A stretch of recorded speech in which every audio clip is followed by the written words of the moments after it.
हाँ, आपने सही सुना। कोकेन को एक दवा के रूप में इस्तेमाल किया जाता था। 100 साल पहले कोकेन को इतना खतरनाक और नुकसानदायक नहीं समझा जाता था, बल्कि ये नशीला पदार्थ उस समय के मेडिकल स्टोर्स पर बड़ी ही आसानी से उपलब्ध था। आप इसे डॉक्टर की सलाह के बिना भी ले सकते थे। कोकेन को खांसी और दांत दर्द में लिया जाता था। कोकेन एक दर्द निवारक के रूप में बच्चों को भी दिया जाता था और ये बिल्कुल लीगल था।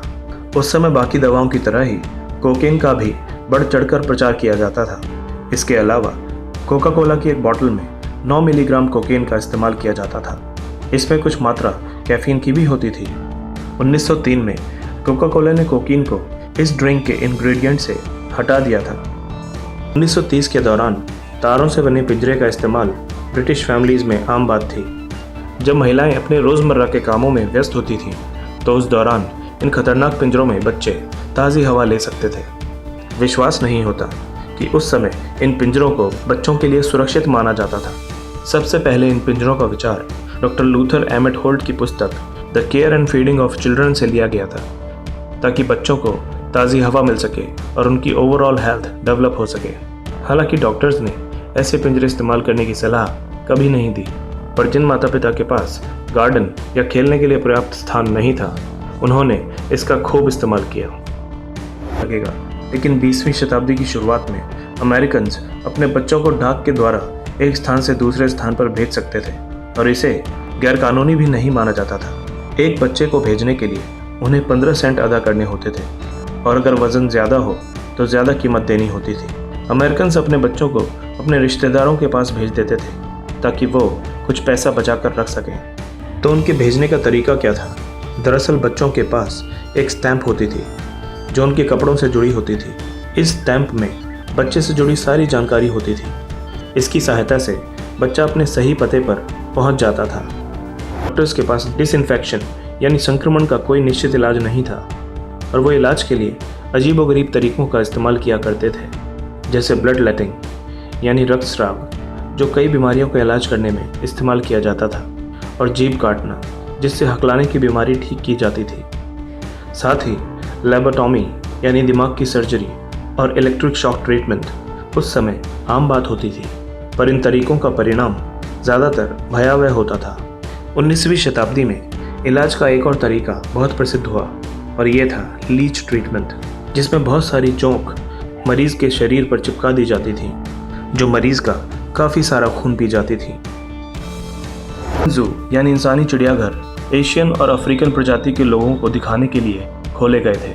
इसके अलावा इनका उद्देश्य डार्विन की थ्योरी को सिद्ध करना था, या ये कहें कि गोरे लोग अपने को हर नस्ल से ऊपर मानते थे, इसीलिए इन्हें खोला गया था। ऐसे इंसानी चिड़ियाघर पेरिस, लंदन और बर्लिन में आसानी से मिल जाते थे। उस समय हज़ारों लोग ऐसे इंसानी चिड़ियाघर देखने के लिए दूर दूर से आते थे, जहाँ पर दुनिया की अलग अलग प्रजातियाँ लोक नृत्य आदि करके उनका मनोरंजन करती थी।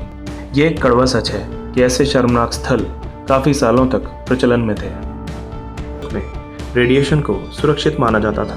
एटॉमिक टॉयज़ जैसे मिनी लेबोरेटरी आदि उस समय ट्रेंड में थे। कुछ टॉयज़ साइंस एक्सपेरिमेंट्स पर आधारित थे, जिसमें असली पोलोनियम और यूरेनियम की कुछ मात्रा का प्रयोग किया जाता था। इसके अलावा हाथ की घड़ियों के डायल को एक ऐसे पेंट से पेंट किया जाता था जो अंधेरे में चमकता था और जिसमें रेडियम की कुछ मात्रा होती थी। अजीब बात यह है कि पेंट करने के लिए जिस ब्रश का इस्तेमाल किया जाता था उसे मुंह से गीला करके सीधा करना पड़ता था, जिससे रेडियम की कुछ मात्रा शरीर में चली जाती थी। आंकड़ों के मुताबिक 1 साल के भीतर ही वहाँ के कर्मचारियों के शरीर में लगभग 300 ग्राम रेडियो एक्टिव पेंट चला गया। इसका परिणाम ये हुआ कि उन्हें कैंसर और हड्डियों से जुड़ी बीमारी हो गई। इस बीमारी का नाम था रेडियम जॉ, जिससे जल्द ही उनकी मौत हो गई। इसके बावजूद रेडियम मार्केट में एक हेल्थ टॉनिक के रूप में खूब बिका, पर इसके परिणाम बहुत ही बुरे हुए। मेंटल हॉस्पिटल में मौजूद मरीजों को देखना आम लोगों के लिए एक हैरान करने वाला अनुभव होता था। हालांकि मरीज के रिलेटिव्स उसका पूरा खर्चा हॉस्पिटल को देते थे, पर यह भी हॉस्पिटल्स के मालिक के लिए काफ़ी नहीं था। लोगों की उत्सुकता देखते हुए हॉस्पिटल के मालिकों ने एक बिजनेस शुरू करने का प्लान बनाया, जिससे उन्होंने काफ़ी पैसा भी कमाया। उन्होंने मरीजों को आम लोगों के मनोरंजन की वस्तु की तरह इस्तेमाल किया।